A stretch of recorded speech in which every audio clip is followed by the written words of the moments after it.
galanni sifatu galanni ulfinni sifata ulfinni sifata ulfinni utuu atiin taane gara keenya silaayyoo hundumtuu baddu keenya garuu gooftaa si kaafanne laga ceene kanaafuu si faarfanna nu argeenye utuu atiin taane gara keenya silaayyoo hundumtuu baddu keenya garuu gooftaa si kaafanne laga ceene kanaafuu si faarfanna nu argeenye. Guutu odaan galata keenya guutuun odaan faarfannaa keenya guutuun odaan galata keenya guutuun odaan faarfannaa keenya guutuun. Muktaafoo maqaan kee nuuf ulfaatu Yesuus koo maqaan kee nuuf ulfaatu. Muktaafoo maqaan kee nuuf ulfaatu Yesuus koo maqaan kee nuuf ulfaatu.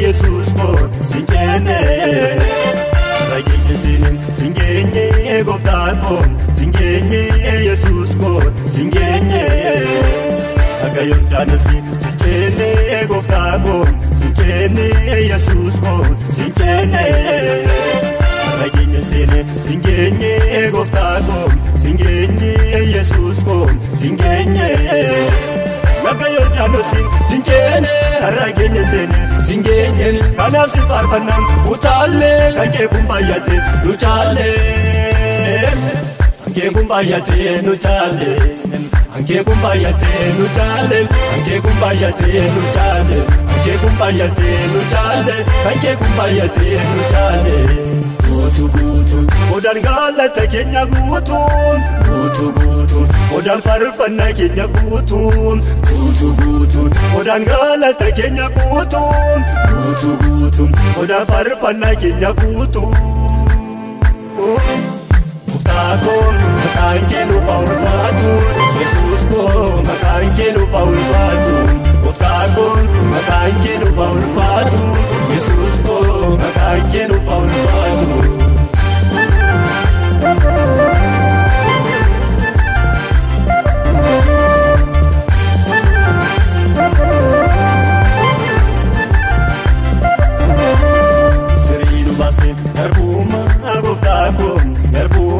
Yesuus ko garbuma nama nobole siuma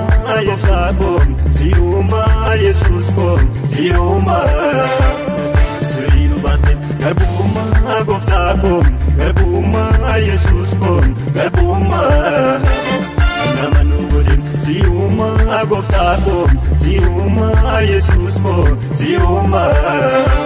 Misiriinu baaste garbuma kan nama nu godhe si'uma afaan keenya didee callisu nutti tole garaan kaachisu nutti tole garaan kaachisu nutti tole garaan kaachisu nutti tole garaan kaachisu nutti tole garaan kaachisu nutti tole garaan kaachisu.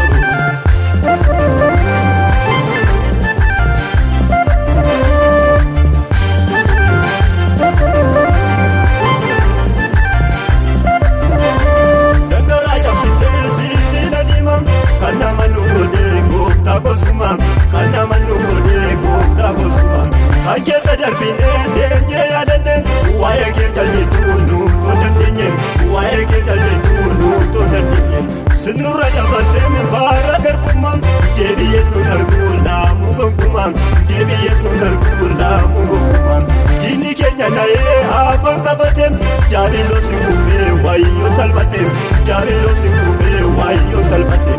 Situuti tuqaalemee afaan kiichaa sabni kee gammadee kanaaf ililchaa sabni kee gammadee kanaaf ililchaa utaalee